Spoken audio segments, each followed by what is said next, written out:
특히 생산직, 특히 단순 업무, 반복적인 업무 하시는 분들, 예, 이런 분들이라면은 이 얘기를 좀 잘 들으셔야 됩니다.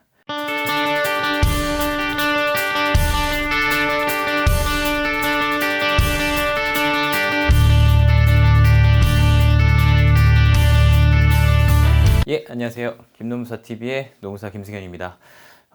요즘 최근 뉴스 보신 분들은 아시겠지만, 한국도로공사 그 톨게이트 요금 수납원들과 이제 관련한 불법 파견에 대해서 대법원에 전원 판결이 있었어요. 예. 불법 파견으로 뭐 최종적인 판결이 있었고, 뭐 하지만 아직까지도 고용에 대한 문제가 좀 해결이 안 돼서 좀 시끄럽죠. 예. 이 얘기가 이제 오늘 뭔지 좀 살펴보려고 그래요. 여러분들하고 관련이 없는 얘기냐? 아닙니다. 불법 파견 솔직히 말하면은 아주 만연해 있어요. 뭐 가까이 말하면 여기 안산 쪽에 공단만 가봐도요. 예, 제가 보기엔 죄다 불법 파견 사용하는 업장은 한두 곳이 아닙니다. 예. 오늘은 이렇게 좀 알아볼게요. 일단 여러분들이 나도 이런 상황인가를 좀 알아보기 위해서 불법 파견이 무엇인가? 예. 또는 위장 도급이 무엇인가? 예, 사실 이게 말이 좀 구분이 되긴 하는데 쉽게 가자고요. 불법 파견이 무엇인가를 좀 간단히 설명드린 후에 이번 그 한국도로공사 관련한 판결에 예, 판결이 굉장히 뜻깊은 내용이 많이 들어가 있습니다. 이게 지금 노동자성과 관련한 판결에도 좀 영향을 줄 것으로 보여요. 예. 저희가 이제 좀 학계에서 진보적인 학자들의 의견도 상당 부분 많이 녹아져 있는 것으로 지금 보이고 있기 때문에, 예. 사실 이 내용이 제가 오늘 이렇게 적어놨지만 불법 파견, 위장 도급 솔직히 어렵습니다. 내용이 쉬운 건 아니에요. 이게 이제 공인노무사나 이제 변호사 시험에 준비하시는 분들도 처음에 이 개념을 이해를 잘 못하셔서 이렇게 조금 들여다 봐야 되는 그런 영역이긴 합니다. 예. 뭐 저 아시는 변호사님들은 이거 다 까먹어가지고 저희한테 다시 물어보고 뭐 그러시기도 하는 영역이기도 한데, 예. 그래도 차근차근 좀 들어보시면 대충은 내가 지금 이런 상황이 아닌가, 예, 좀 아실 수는 있을 거예요. 예. 불법 파견을 막고자 하는 대상 업무는 약간 지식이 필요하거나 전문적 기술, 지식 이런 거 하시는 분들을 불법 파견으로 막지 않아요. 사무직이나. 예. 불법 파견 대상으로 업종을 막는 거는 단순 생산직, 뭐 건설 뭐 이런 데는 엄격하게 불법 파견 대상 업무로 보고 있습니다. 특히 생산직에 계신 분들이거나, 예, 그런 업무를 하시는 분들은, 예, 유심히 좀 보실 필요가 있어요. 예. 자, 불법 파견과 위장도구 일단은 좀 개념 설명을 드릴게요. 이게 좀 어려울 것 같아서 제가 미리 그림을 좀 그려는 놨는데, 예, 그래도 어려울 걸로 보입니다. 차근차근 보세요.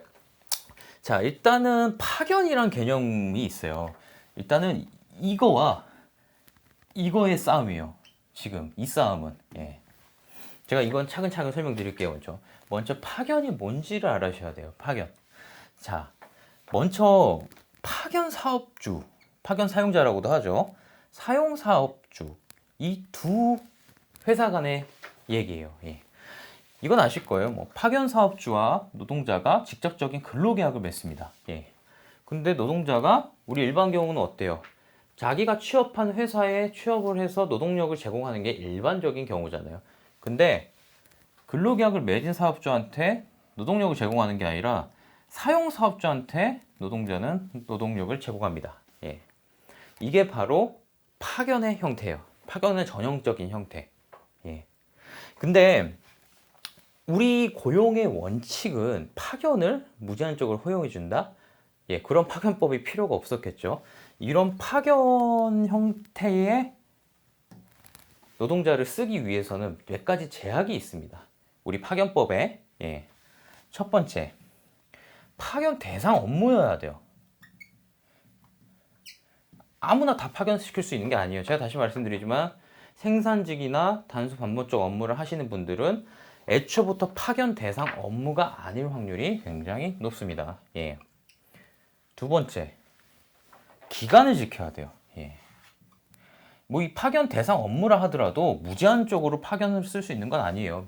여러분들 아시잖아요. 비정규직 무제한으로 쓸 수 있는 거 아니죠. 대부분 1년이고 반복한다 해도 1 플러스 1, 2년을 넘기지 못하도록 규정을 하고 있습니다. 파견 업무요. 자, 이 두 가지 요건, 그 다음에 마지막 세 번째. 이 파견 사업 아무나 할 수 있을까요? 못하죠. 파견 사업은요, 굉장히 사람 장사예요. 이거 어떻게 보면은. 예. 타인의 노동력을 계약을 맺고 이 사용사업주한테 용역 계약을 맺어서 사람을 공급해주는, 예. 한마디로 사람 장사죠. 파견은 엄밀히 말하면. 예. 어떻게 이게 자본주의에서도 썩 좋은 계약 형태는 아니라 봅니다. 사실 직접 거래 당사자 외에 거래 당사자가 끼어들어서 이익을 취하는 구조거든요. 예. 그래서 제약을 가할 수밖에 없어요. 자, 이 파견 사업은 아무나 할 수가 없어요. 파견 사업주가 되려면은 허가를 받아야 돼요. 노동부로부터. 이 세 가지 요건을 충족해야 합법적인 파견입니다. 예. 까다롭죠? 자, 이게 문제예요. 이런 합법적인 파견 형태를 사용자들은 쓰고 싶은데 제한이 걸린 이것 때문에 유혹에 많이 시달립니다. 그래서 등장하게 된 것이 불법 파견인과 위장 도금입니다. 자, 이거를 좀 설명드릴게요. 자, 이렇게 그거 보고, 예. 이 아래의 형태가 이른바 도급의 형태예요. 도급의. 우리는 파견, 불법 파견이 안 된다는 거지 진정한 도급, 진성 도급은 우리 법에서 허용을 하고 있죠. 예. 뭐 민법에서도 허용되고 있고. 일단 도급이라는 개념을 좀 아셔야 되는데요. 도급은 어떤 일의 완성을 목적으로 해서 예, 그 업무 자체를 통째로 넘기는 개념으로 생각하시면 돼요. 예, 특정된 업무 바운드리도 정해져 있어야 되고 예, 이런 개념입니다. 그러니까 파견회사, 사용사업주, 파견사업주, 사용사업주 이런 개념이 아니죠. 동등한 원청회사 A라는 회사, 하청회사 B라는 회사. 예. 보통 얘가 이제 도급을 받는 예. 수급인이죠, 수급인. 예. 자, A사가 업무가 이만큼 덩어리라고 해봐요. 이게 A사의 업무예요. 이 업무 덩어리 속에 이 한 부분을 이렇게 떼서 B사한테 도급을 넘기는 거죠. B사는 자기가 들어가서 이 A사의 업무를 대신 처리해주는 개념이에요. 예. 이것이 바로 진성도급의 기본 개념입니다. 이때 노동자는 누구와 계약을 맺고 있어요? 진성도급일 때, 진짜 도급일 때 바로 B사와 계약을 맺고 있어요. 그럼 어떻게 돼요? 파견이 아니죠. 근로계약과 업무 제공이 같잖아요. B사와 계약을 맺고 B사한테 업무 제공을 하고 있고 이게 바로 도급입니다. 진짜 도급일 때의 모습입니다. 근데 이게 참 유심히 보시면 말 한 끗 차이거든요. 네. 결국은 원청회사 A의 업무를 덩어리째 B사가 맡아서 이게 하나. 파견 사업주가 사람을 시켜서 들어가서 여기서 일을 하나. 이게 어떻게 보면 말장난일 수도 있어요. 네.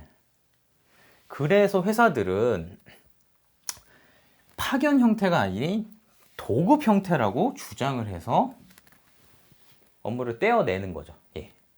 법적인 이 파견법을 적용받지 않기 위해서. 그럼 불법 파견 일이 없잖아요. 자, 미리 말씀드릴게요. 우리가 그 한국도로공사도 그렇게 소송을 하고 싸웠던 이유는 불법 파견으로 확인이 되고 인정이 되어지면은요, 예.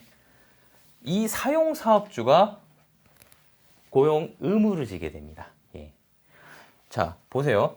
파견 대상 업무가 아닌 뭐 생산직이나 단순 반복적인 업무를 하는 그런 업무를 파견으로 사용사업자가 썼다. 그 순간부터 그 노동자에 대해서 고용 의무를 지게 됩니다. 예. 그 다음에 기간을 넘겨서 썼다. 2년 뒤부터는 고용 의무를 지게 되고 그 다음에 허가받지 않은 파견 사업주한테 받아서 사용자가 사용했다. 예, 그로부터 바로 고용 의무가 발생을 하게 돼요. 고용 의무가 발생하면 뭐 임금 지급 의무도 발생하게 되고 뭐 그런 과정을 거치게 됩니다. 그래서 이와 관련해서 문제가 생기면 흔히 피고는 사용 사업주가 되죠. 파견 사업주는 사실 이제 불법 파견으로 형사처벌을 받는데 이제 민사상 이제 법률 관계에서는 그렇게 영향이 없어요. 우리 그 파견법에서 주로 포커스를 맞추고 있는 거는 사용 사업주, 진짜 사업주, 진짜 사장을 찾는 거지. 뭐 파견 사업주는 뭐 그렇게 보고 있지 않습니다. 이따가 좀 의미 있는 판결도 있어요. 그거 좀 설명에 같이 좀 드려야 돼요. 오늘 내용이 좀 학구적이긴 한데 조금 유심히 들어보시면 내일이 아닌가 한번 좀 들어보시면 좋겠습니다. 자, 이 포커스를 맞추기 위해서 어떻게 하겠어요? 제일 중요한 건 뭐예요? 완전한 비사가 완전하게 노동자를 통제해서 일을 하게 하려면 기본적으로 여러분들이 딱 각인하셔야 될 게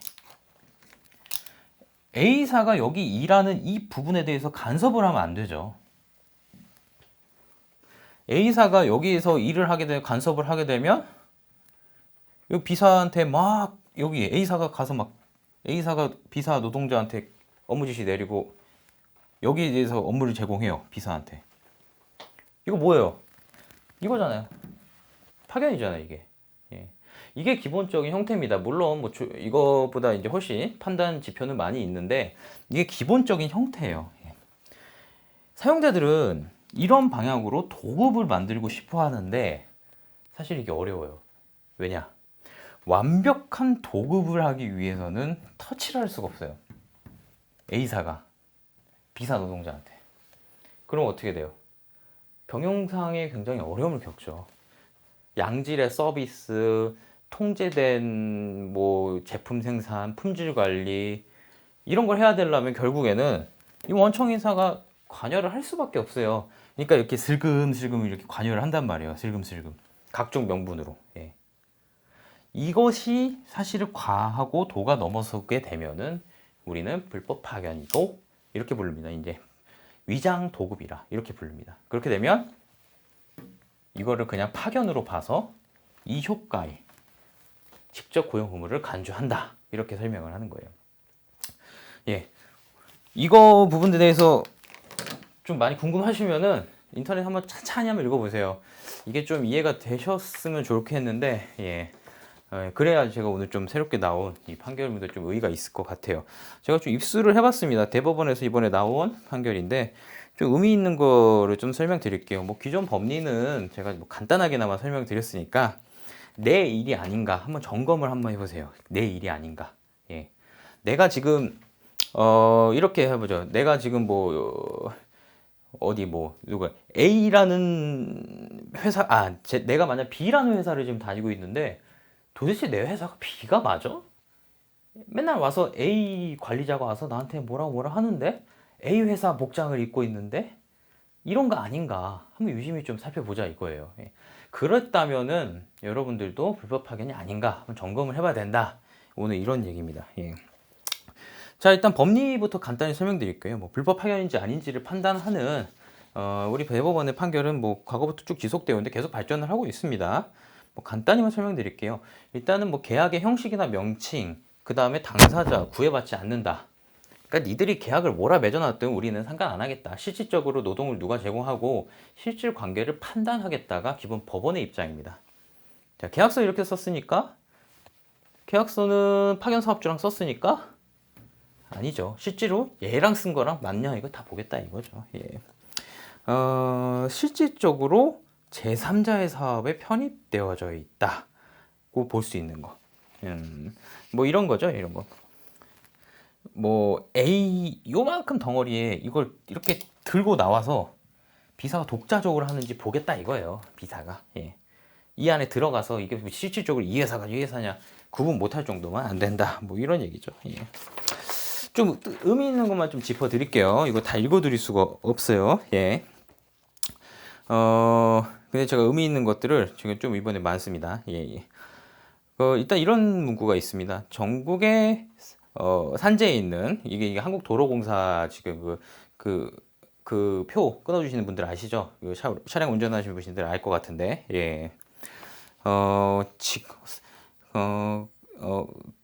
이런 거죠. 영업 규정, 영업 운영, 업무 기준 등과 관련된 업무 처리 지침, 매뉴얼 등이 이 모두 피고의 사용자의 매뉴얼에 따른다. 누가? 노동자가. 파견 사업주? 그러니까 얘는 도급이라고 지금 우길 거 아니에요. 이걸로 보시는 게 좀 낫겠다. 예. 자, 업무 매뉴얼을 얘가 얘 회사인데 노동자가 B 회사 걸 따르는 게 아니라 A 회사 매뉴얼을 보고 모든 통제를 받고 있다. 이런 의미예요. 예. 그 다음에 이 업무 자체가 비교적, 그러니까 이제 그 차량 지나가는데 이 톨비 받고 이런 거 있잖아요. 비교적 단순하고 반복적인 업무다. 그러니까 B 회사가 구체적으로 노동자한테 표를 어떻게 받아라 이렇게 지시할 필요도 없었다는 거예요. 무슨 말이냐면 A 회사가 만든 매뉴얼이나 각종 통제 그냥 자료만 가지고도 직접적으로 노동자가 그냥 바로 일을 할 수 있었다. B 회사가 관여할 바도 없었다. 이게 이제 법원의 이제 태도죠. 예. 그러니까 개별적이고 직접적이고 구체적인 지휘 지시를 당초 B 회사가 할 필요도 없었다. A 회사가 상당하게 이미 매뉴얼이나 각종 통제 지침서로 가름해서 통제를 했다. 이게 되게 의미 있는 얘기예요, 이 얘기가.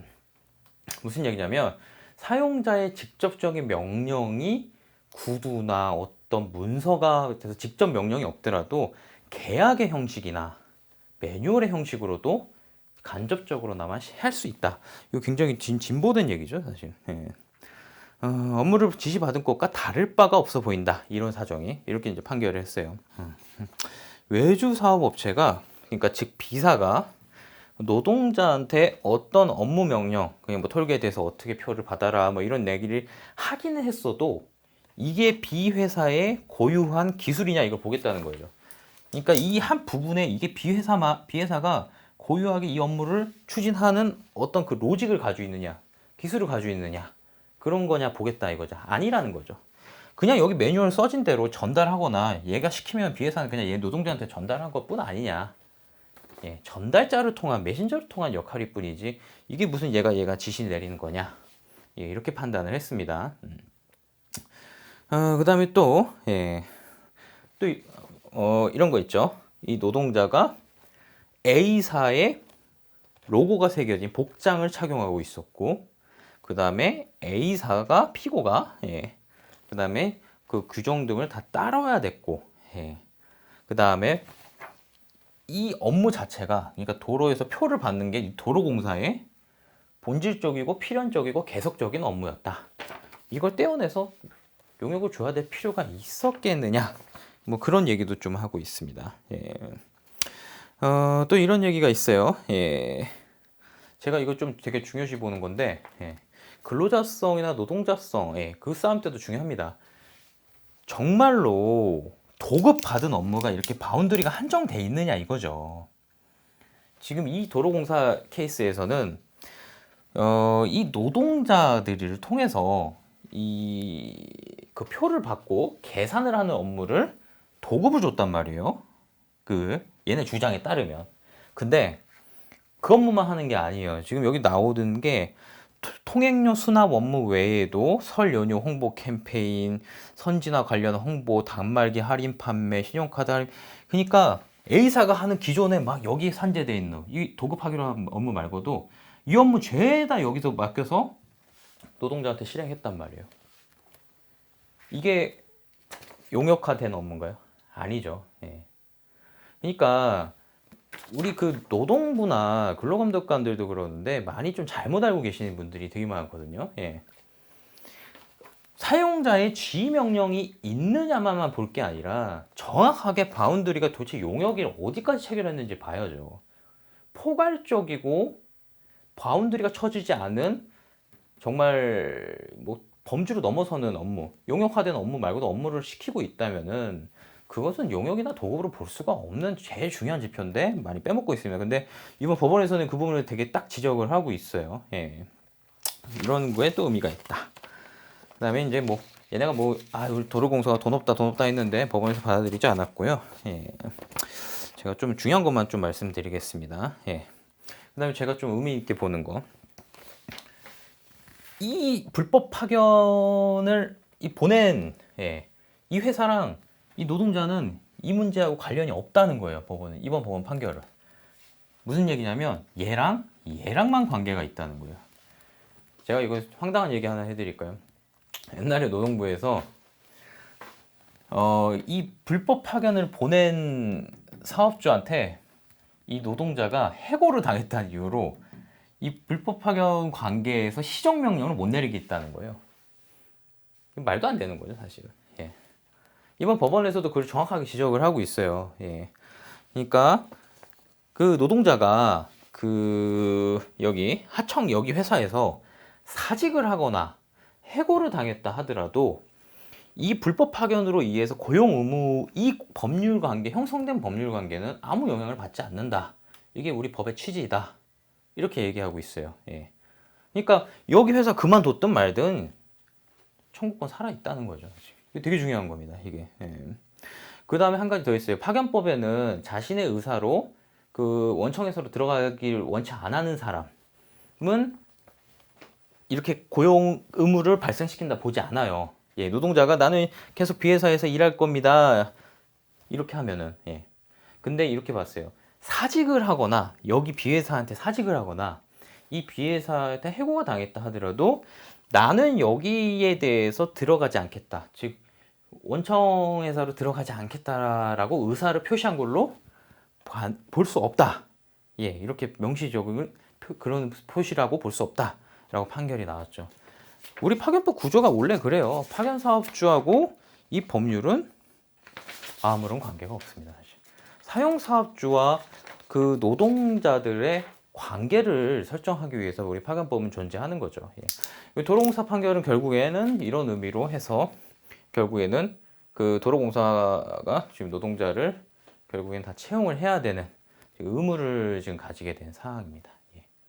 뭐 소송의 형태는 많아요. 뭐 근로자 지위 형태로도 하고 아니면은 뭐 고용 의사 표시를 구하는 뭐 소송의 형태로도 진행되기도 하고 뭐 그렇습니다. 예. 오늘 되게 의미 있는 판결이 나왔는데도 불구하고 뭐 아직까지 뭐 집행이나 이런 게 좀 잘 안 된다고 해서 지금 김노무사 TV에서도 좀 간략하게나마 설명을 드렸고요. 좀 방대한 내용과 어려운 내용을 좀 간략하게 설명드리다 보니까 좀 아쉽긴 하네요. 예. 궁금하신 점 있으면 꼭 네이버에다가 글을 남겨주시면은 좀 설명을 좀 드리도록 하겠습니다. 이거 기회가 되면 이거 한번 수업용으로도 한번 우리 수험생들이 가장 어려워하기도 하지만 제가 제일 좀 좋아했던 파트이기도 해요. 원래 설명드릴 게 더 많아요. 예, 그건 나중에. 예. 자, 오늘 김노무사 TV 여기까지 하고요. 여기 네이버 주소 나갈 테니까 궁금하신 점 올려주시고요. 예, 여러분들도 좋은 한가위 되시고 또 그렇게 해서 뵙겠습니다. 좋아요, 구독 부탁드리겠습니다. 감사합니다.